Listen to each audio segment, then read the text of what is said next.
Hey everyone, what's up? Welcome to another episode from Pacific Arc Tig Welding. My name's Dusty. For today's episode, long time coming, but I'm happy to finally do it. We're gonna do a review for the CanaWeld 201 Pulse D. A lot of people have asked how I like the machine. I've been using it for about 5 months now, give or take. And spoiler alert, I love it.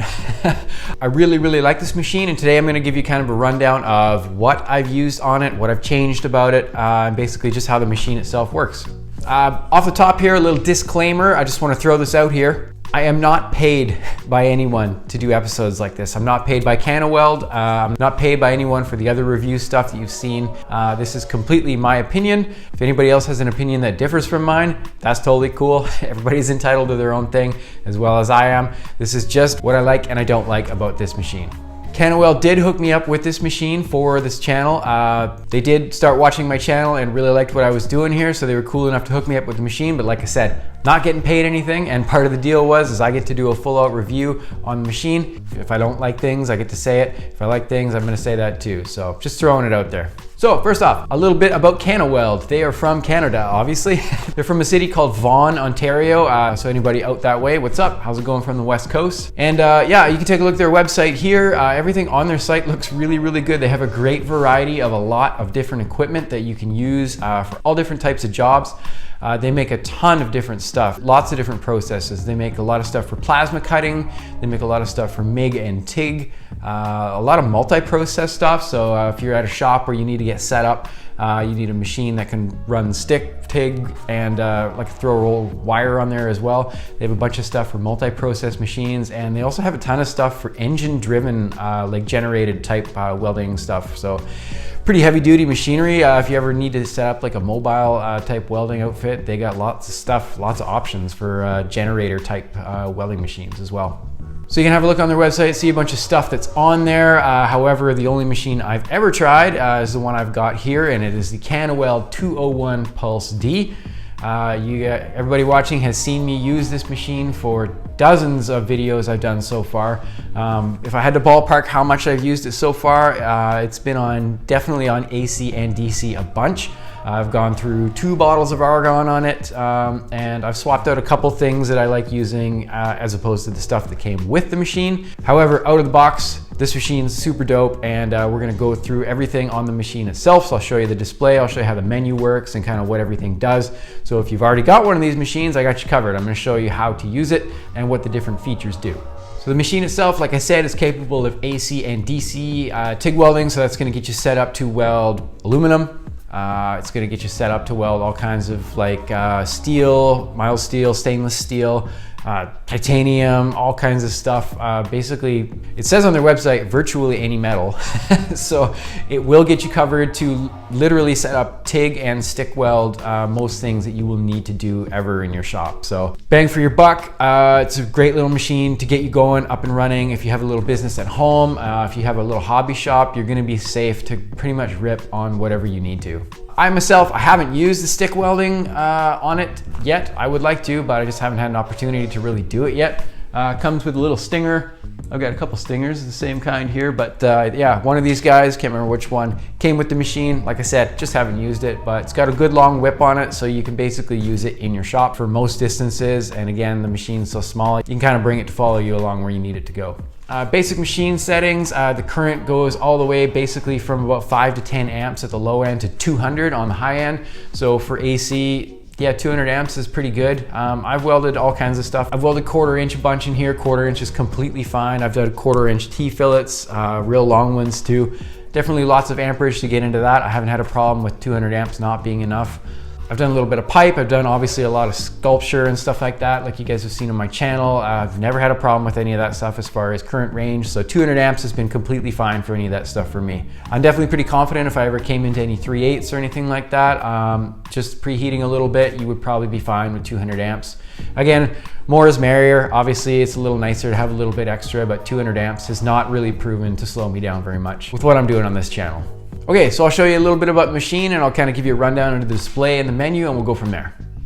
So let's turn her on here. Here we go.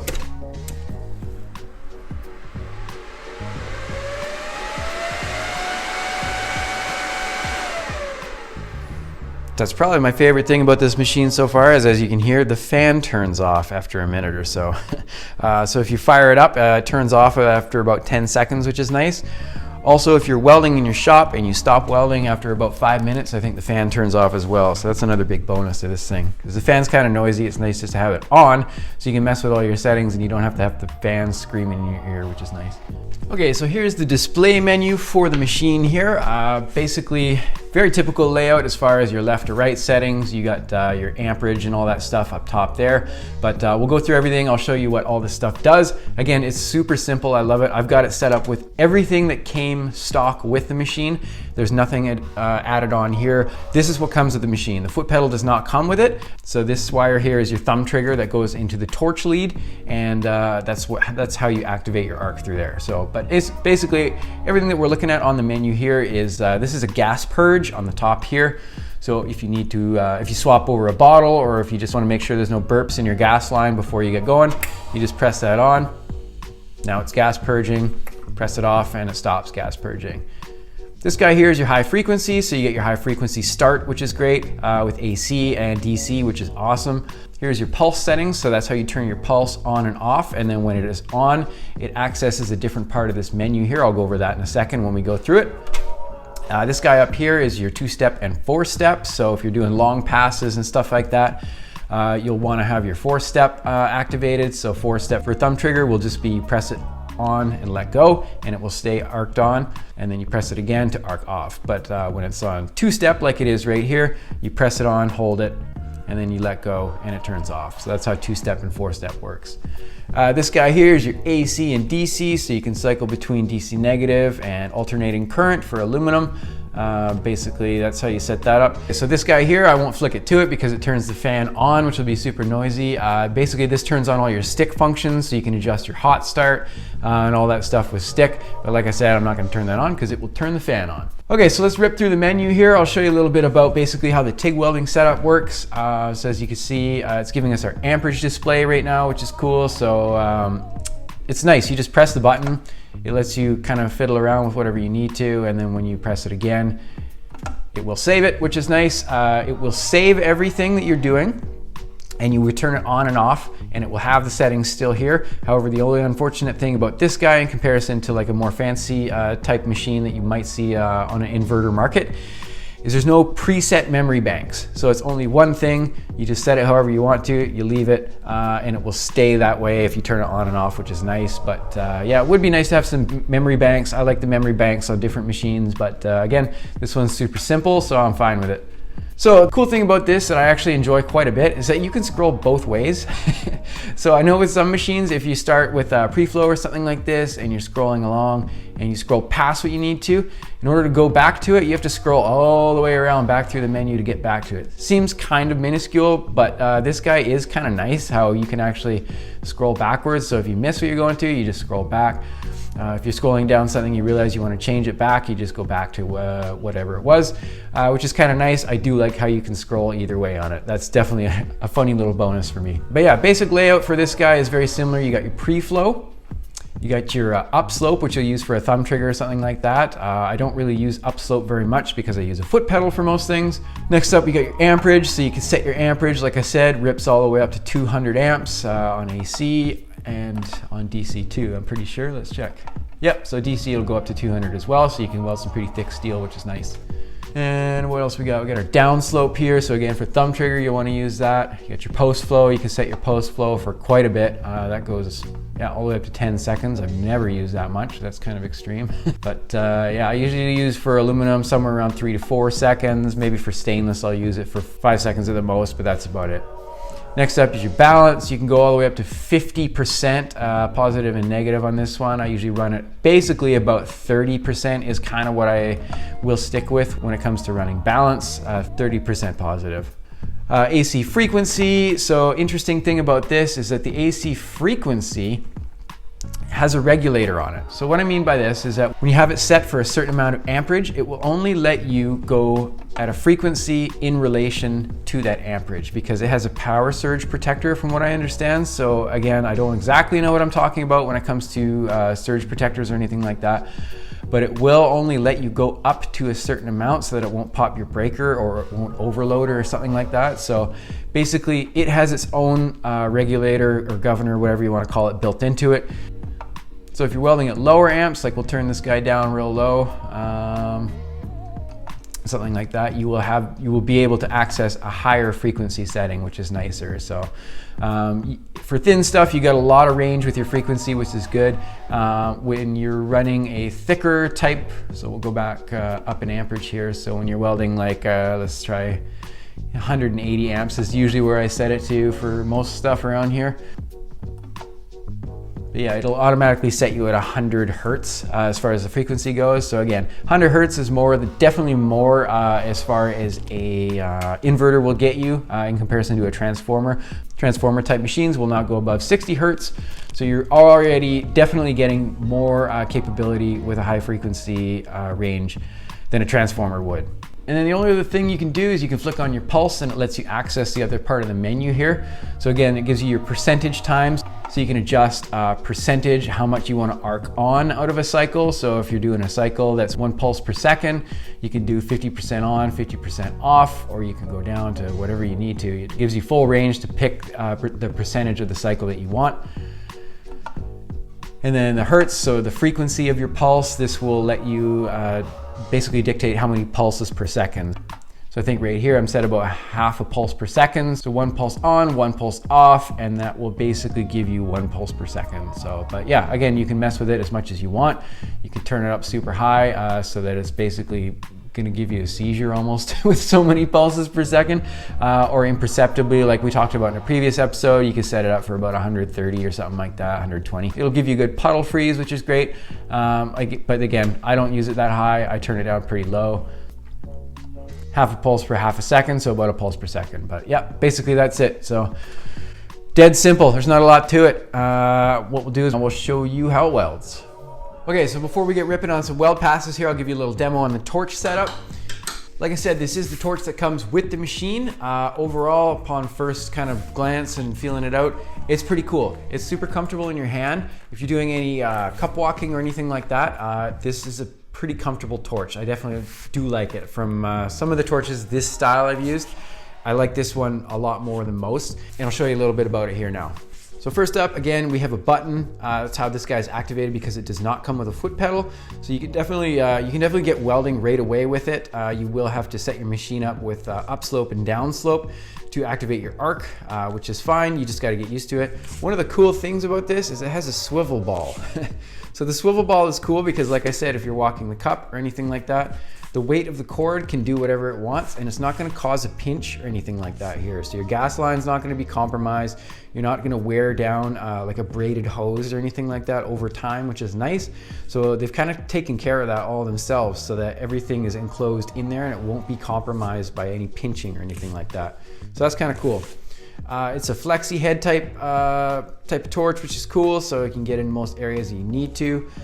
This is the hardware that they give with the machine, so it's like the 26 style torch stuff. Definitely a little more cumbersome. I'm not a huge fan of this type of hardware, but again, that's just my preference. So because they just give you this stuff, you can get different kits. I think they have some on their website, but the different kits that will work with this torch are something like these guys here.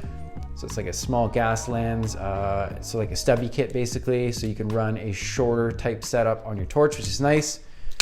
So like I said, if you want to switch out the hardware or anything like that, you totally can. You just got to make sure that whatever hardware you get, whether it's a diffuser type setup or a gas lens type setup, you just got to make sure it's the right thread pattern for a 26 style torch so that it'll fit in. You can switch it out, you can have a stubby kit on it, which is nice. Again, like I was saying, the torch itself is built really well. The sheath on it is pretty badass actually. It's like a leather sheath, so it's like a little more heavy duty. Like it won't tear or anything like that, which is really nice.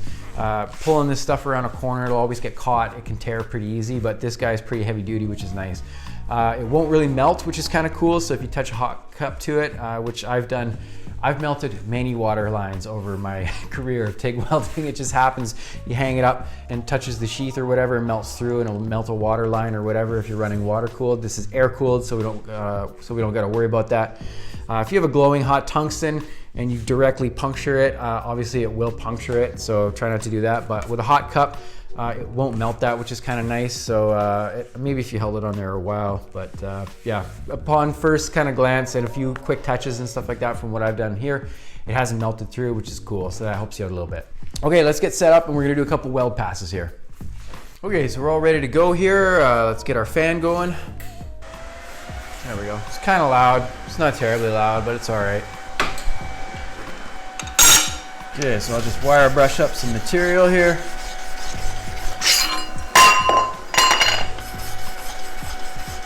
So this is a piece of 1/4 inch material. It's 3x6, it's a standard coupon size.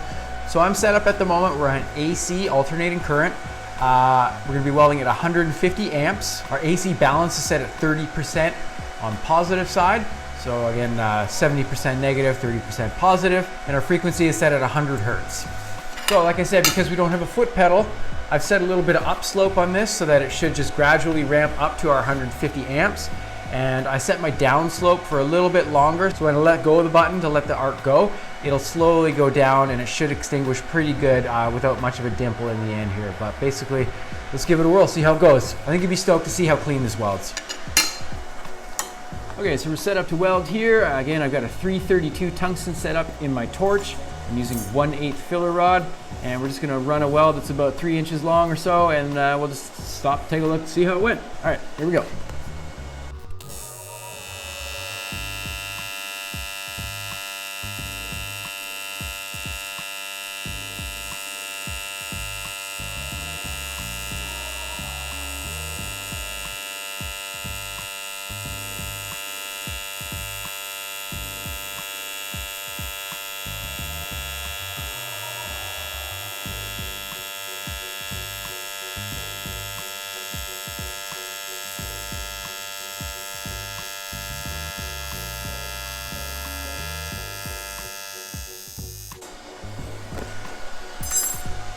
There we go. Let's stop, take a look, see how it went. So overall, laid down pretty clean. I'm kind of impressed with no foot pedal. That went as good as it did. So overall, general cleanliness of the weld is super, super smooth. I love the way this thing arcs up. Arcs up really nice with a little bit of upslope. You can punch into a weld pretty gently, which is nice. Obviously, the overall shine, everything is pretty good. Downslope could have been set a little bit longer. You'll get rid of this dimple at the end. But again, with the foot pedal, you can kind of do that manually, which is nice. But you can see after I definitely let it take its time to heat up at the beginning here. And then once it was nice and warm, then we started rolling out like that. And then we got a nice, clean, shiny weld out of it. So again, very little arc deflection. I got a clean tungsten in there, so everything welded really smooth. You don't see any crazy stuff around the edges as far as like what arc deflection usually leaves in your gas burn. You can see a little bit of a ragged edge if you kind of have an arc that isn't welding terribly smooth. But this guy, with this machine running with a stock setup, welded really, really nice. So I'm super impressed with how that went. So there we go. So there you go. You can get a little bit of a feel of basically it in action, which is really nice. I really, really like the AC arc on this thing. DC arcs up just as nicely, really smooth, but just for some reason, AC on this thing is really, really nice. So if you have a shop where you're gonna tend to maybe be doing a little bit more aluminum than steel, I would definitely recommend this machine. Again, I may sound biased, this is my honest opinion. I really, really like the way this thing welds aluminum. Once I got this machine, I use it pretty much always for all of my aluminum stuff. I just really, really like the quality of the AC arc on it. It lays down super smooth, and I really, really mean that. But overall, let's go over the pros and cons of this machine. So this is the part of the episode where I get to say a few things I don't like, but again, we're gonna go over all the things that we do like. So my favorite stuff that I really, really like about this machine, obviously, is the size of it. The thing is super, super light. It's super compact. I'll put up on the screen how much it weighs right now. I can't remember off the top of my head. It's tiny. It fits in a shelf on my, like I tuck it down next to my other machine. I have an Everlast here as well. And this thing is literally about half the size as far as height as the Everlast. It's super, super small, so it fits you could put it in a drawer, I'm sure, if you needed to. It's just nice to have something this small. It comes with a bag. Here, I'll show you this bag, hold up. So this bag here is one of my favorite things about that came with the machine, actually, as far as accessories. It's a super heavy duty bag, which is really cool. It's got this like strap thing, Canadian flag on it. You can fit your machine as well as foot pedal, whip, and all this stuff You can fit everything into this bag and literally throw it over your back and take it onto a job site. So you're definitely, one of the big bonuses with this guy is that most machines are gonna be bigger than this one. This one's super small for all the functions that you get with it, with a size of an inverter type machine this small. To fit in a bag like this is pretty sweet. So you can take it most places you need to, which is awesome. Another thing that kind of is something that catches a lot of people's attention about this, this company stuff, it's a little bit cheaper. I'm not gonna say exactly how much it is right now. I'll show a screenshot of the website so you can see what this guy is retailing at this moment. They will change their prices here and there. I'm sure for whatever reason, if you're watching this 5 years from now, it obviously will probably be a different price, but don't quote me on the price. You need to go to the website. I'll put the website on the screen right now. You need to go to their website and check it out for yourself. Obviously the prices you see on screen are in Canadian dollars as well, so keep that in mind if you need to do conversion. Another cool thing about this machine is it comes with an adapter. So you plug the plug into this end, and then this guy goes into a standard wall socket. This is nice, however, it turned out it wasn't really gonna work for my garage here because all of the standard wall sockets in my garage are wired up for 15 amps.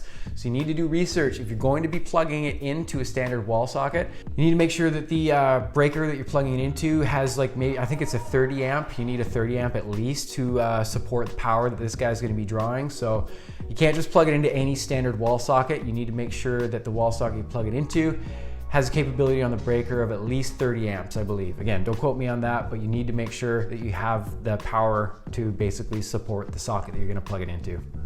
The components that this comes with, as far as the gas support, is really, really good. I really like the regulator. It's a 2-stage regulator, just a 2-dial, very simple. It's not a ball readout, which I usually prefer the ball readout type stuff. But again, I've been using this guy for about 5 months now and I love it. The regulator is pretty accurate. I can turn it down for stainless and stuff like that. It reads pretty accurately. I have measured it in comparison to what it's reading as far as working pressure on the dial with a ball readout on the torch, and it's dead accurate. The gas hose is really nice too. I really actually, compared to my Everlast in here, I prefer the gas hose setup on this CanaWeld for sure. It's a heavier duty one. It doesn't pinch, it doesn't kink or anything like that. The fittings that will connect the hose to the regulator are really tough as well. There's no worry about that coming undone. That happened with my Everlast because the fittings were not done up very well and the hose is pretty cheap. So the CanaWeld hose and the regulator setup is really nice on this machine as well. Like I said, the other big pro factor on this one is the weld quality. The AC welding especially, just for some reason, arcs up really smooth. I've actually got better welds with a dirty tungsten than I have with some machines that I've used. It arcs up really clean. I get really good aluminum welds with it. I really prefer the aluminum welding on this machine to some other machines I've used recently. So those are all the pros that I really like about it. Let's go over the cons, just a few things. Again, these are kind of nitpicky. I'm not, like, overall, I'm really enjoying this machine. So these things are just factors that I'm gonna throw out there that some people may have a problem with. The first one that really bummed me out was it doesn't come with a foot pedal. The foot pedal is something that I use all the time. Some people may not use it. This is a non-issue to them. Obviously to me, it kind of is an issue. I know that looking from different packages and stuff like that, I'll show it on screen now. You can see they do have a foot pedal package. Again, this is just what it's priced at in Canadian dollars at the time you're seeing this, so don't quote me on it, check it for yourself. So it's a little bit extra you have to factor into the purchase if you want to buy a foot pedal. Again, unfortunately, this foot pedal that you will buy, most foot pedals won't work with this machine. It's a 9-pin adapter, so the adapter is a little bit different than like a traditional, I think some machines are commonly a 7-pin or something like that. I'll show it on the screen right now. So I can't, with the different foot pedals I have at this shop right now, I have some foot pedals I prefer using. Unfortunately, I can't use it with this machine. I've got to use the one that came with it. Again, the foot pedal itself, I'm not a huge fan of it. It does work well. It's made out of all metal. It's pretty beefy, which is nice. One interesting thing about it that's a little bit different that definitely threw me off at first is there's a lot more throw. So in order to get into 100% of what your panel is listed at on your machine, you got to press down a lot further. I definitely like a pedal that's a little bit slimmer because you don't have to push down as far to get it into your 100% of what you program your settings for. So it's just something you have to get used to. It's a little nitpicky for me because a lot of like my art pieces and stuff like that, I need to be pretty precise with what I'm using for amperage. So with this, it's a little bit more weird for me to get used to, but once I got used to it, it was fine. The only other thing I don't like about this foot pedal is it's very top heavy. So when I'm scooting it around on the floor like I am right now, it's gonna tip over, which is super annoying because as I'll show you in this clip here, I generally tend to slide my foot pedal all over the place. I work around my table usually for art pieces, so I'm here, I'm there, I'm over here again. I move around a lot. So generally with a foot pedal like this, it's a little bit more top heavy. It's pretty annoying when it tips over, and it does have these really nice big like rubber stoppers on the bottom, so it's pretty firm with where you put it down on the ground. However, if you try and kind of scooch it around your floor, scoot it with you, it topples over, which is kind of annoying. So again, that's kind of nitpicky stuff that I just don't really like the ergonomics of it. The function of it works great. One thing I do really like about it is how your cord comes off the top of it, because with other pedals, I do know the cords that come off the side. I tend to step on those sometimes, and after stepping on them after 6 months to a year, they tend to kind of break the connections sometimes in the wiring, which sucks because then you got to replace it. I haven't stepped on this guy once. It's really nice to have it out of the way. If I am scooting a pedal side to side, again, you can bonk that cord up against a table leg or something like that if there's something in the way. So that's not an issue with this foot pedal. So I guess that is kind of nice. So again, it's just preferences, a little bit different for what most people are going to be doing with TIG welding and they want a pedal. This is going to be completely fine. So again, like I said, the torch line is just a very different type of torch line or torch lead, whatever you want to call it. It's just not my bag. It's a little bit heavy, it's a little bit bulky. If you're doing heavier type welding, heavy DC welding, heavy AC welding, it's gonna be good. It's beefy. Like I said, it does have this kind of like ball and socket rotation type thing, which is nice. It's gonna stop it from pinching. But I do know that the weight of this, I've had a few people over to try the machine out. They do complain it's a little bit heavy. So again, that's just preference. Most people will find it a non-issue at all. So again, that's just something I wanted to throw out there. It's a little bit more bulky for using this torch on like super fine stuff like my art pieces and whatnot. I wouldn't use it. It's just a little bit too cumbersome for me. So, but again, that's just a preference thing. So try it out for yourself. The only other thing that's a major complaint for me, and again, not major, this is just something that would have been nice to have, is that the user manual that comes with the machine is pretty useless. It doesn't have a lot of information on the machine. It doesn't have a lot of information on the different functions. I have had other machines where it goes through all the different functions and it gives you different settings, all the different functions you want to have with each setting, kind of like baseline, ballpark parameters that you can set it up, and basically you have a general idea of where you're going to be starting with each type setting. This machine was super skin and bones. It kind of gave you just what a couple things were on the machine, how to power it on, some safety stuff, but aside from that, there wasn't much to it. So that's why, unfortunately, I found that kind of one of my major complaints is with welding machines. Apparently that's the one thing I do read the instruction manual on. Most instruction manuals for most stuff I buy, I just throw out immediately. But I really like reading up on how the machines work. With my other machine here, it has a good manual with it. So it was really nice to go through and kind of see baseline settings, recommendations for different type settings and stuff like that. However, with this machine, it did not come with that, which kind of sucked. So, but again, overall, I give this machine 2 thumbs up. I really, really genuinely mean that. Like I said, I'm not getting paid to say any of this stuff. I've used this machine genuinely because I like it for most of the projects I do at the shop here. Most of the stuff, you can watch my episodes. You'll see in most of my episodes now I show what machine I'm using, and most of the time it's this yellow machine. I genuinely like it. Bang for your buck is a big one for me. So that was a big one for me. That helped me out to promote these guys, and they were awesome to help promote my channel, which is super cool. Not a lot of people have helped me out with my channel. There have been some companies you've seen me do on the channels, but again, I'll say it again. Anything I feature on this channel, I get to say whatever I want about it. If I don't like it, I'll say I don't like it, and I'll say why I don't like it. I still use this machine for almost every project I do in this shop, and now that I've got it switched out, I just have a different torch lead on it, and I've gotten used to the foot pedal. I use it for almost everything I do. So again, I love this machine. I definitely would recommend it for sure. I would recommend anybody that has any questions to either hit me up. I will give you a totally unbiased opinion of the different things I've talked about today. You can hit them up. They're amazing. Their customer service is really good. I have one of the dudes on text. We text like pretty often. I ask him questions and just show him what I'm up to with the machine that week. And yeah, customer service is great. They were really great to get a hold of me. So again, CanaWeld, if you're watching, thank you guys. I really appreciate you doing a nice little machine for something I can do with some TIG welding projects around my shop here. As well as the variety on your website, you have a lot of stuff that a lot of people can get into a lot of different types of work doing. So that's great. I think it's great. I like seeing small companies do stuff like this, so I root for them 100%. So again, everybody, thank you so much for watching. If you haven't already, please subscribe, like, and most importantly, share this with people. I'm really trying to grow my channel at this point. So the more people that watch these videos, the more videos I'll make. Comment below if you have questions or suggestions or different things you want to see me do with this machine or other things in my shop that you've seen so far. Leave it in the comments below. I read my comments. I really appreciate all the suggestions I get. I try and answer most of the questions I get. Some questions I'm not getting around to as much, so I apologize if you don't hear back from me right away. But I really, really appreciate it. Check out the other videos on my channel. And yeah, everybody out there, I hope you're doing good. I hope everybody's cool right now. And hope you're cool with your family. Stay happy, healthy. Everybody stay well hydrated. And yeah, have a good one. Peace.